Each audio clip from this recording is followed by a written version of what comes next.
Bonjour à toutes et à tous, c'est le Born. J'espère que vous allez bien. On se retrouve aujourd'hui pour une vidéo un peu spéciale. Je pense qu'en voyant le titre, certains vont me prendre pour un fou. Ça y est, le Born poste des tutos HDV4, il a complètement serré. Mais non, c'est pas le cas. Comme vous le savez, pour la plupart, on a donc un clan école qui est inactif pour l'instant, il reste en sommeil. Le but, voilà, donc avant d'aborder le tuto, on va un petit peu parler de l'école, qui consiste donc à former les HDV 4, 5, 6, à les faire devenir HDV 7 maxé afin de rejoindre le clan principal. Voilà, c'est un petit peu le pari.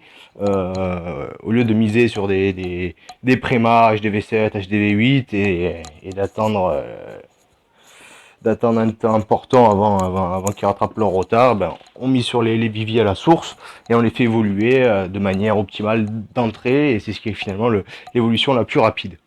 Donc c'est le petit pari qu'on s'est lancé, et ça, donc c'est le premier tuto. Voilà, attaque type GDC en HDV4. Donc on va voir la compo que j'ai sélectionnée. Voilà, donc là on la voit bien. Donc 10 géants, 22 archers et 4 sapeurs. Ça c'est pour mes camps. Et donc dans le château de clan, j'ai choisi 3 sorciers niveau 5 et 2 barbares niveau 6. Donc les sorciers pour la force de frappe. Hein. Concrètement, je me suis dit on va miser sur ça, on va voir. J'ai fait un test, vous voyez, j'en ai fait qu'un. Voilà, ça a payé direct. Donc je pense qu'il n'y a pas besoin d'aller chercher plus loin. Donc on va voir ça ensemble. Donc là, un village, je me suis arrêté sur celui-là parce que ça va être le type de village que vous allez rencontrer en guerre de clan, en HDV4, et vu le nombre de remparts restreints, ils sont tous comme ça, hein, c'est juste un seul gros compartiment avec tout à l'intérieur. Donc là, les remparts sont pas maxés de partout, mais en guerre de clan, ce sera la même chose, parce que ce sera très dur de ce sera très rare de trouver des VV maxés à ce niveau-là, car c'est que des newbies, on est bien d'accord. Donc, on renvoie. Donc, je pose souvent mes attaques géants pour quand je farme noir. Donc là, on va voir, c'est la même chose. Là, j'ai envoyé un archer pour voir s'il y a quelque chose sur le château de clan. Donc, pour le château de clan, là, je mets sur pause. Il y a une vidéo sur notre chaîne pour neutraliser le château de clan. Voilà, aux archers, donc au plus bas niveau. Donc, à consulter. Donc là, je fais une ligne de géants. Donc, concrètement, pour attirer toutes les défenses. Et j'envoie des sapeurs dans la foulée pour creuser. Sinon, les géants vont tous se regrouper et tourner. Les archers derrière direct. Et château de clan. Et là, ben on attend. Et ça se fait tout seul, vous allez voir.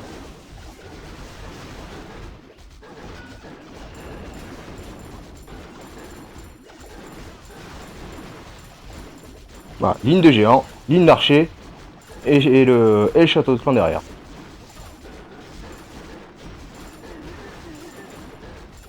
Les images parlent d'elles-mêmes. Donc là, moi, mes troupes sont maxées HDV4. Hein. Donc dans tous les cas, toutes mes vidéos, ce sera à partir de troupes maxées sur l'HDV concerné.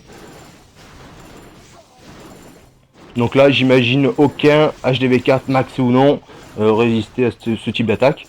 C'est la raison pour laquelle j'ai même pas cherché une autre compo, parce que pourquoi chercher compliqué, tout simplement. Donc là, c'est la plus simple. Et puis ça vous entraîne pour l'avenir, parce que finalement c'est la base de tout. Protection avec des tanks et les DPS derrière. Donc les DPS, c'est les sorciers qui font les dégâts en fait. Hein. Et qui neutralisent même les défenses finalement. Les tanks servent juste vraiment à absorber les dégâts. Et voilà. On se retrouvera donc pour un tuto pour les HDV5. Donc là, on aura un sort de plus. Ce sera un petit peu plus intéressant. On va pouvoir jouer un peu avec le foudre. Voilà, c'est tout pour aujourd'hui. À très bientôt.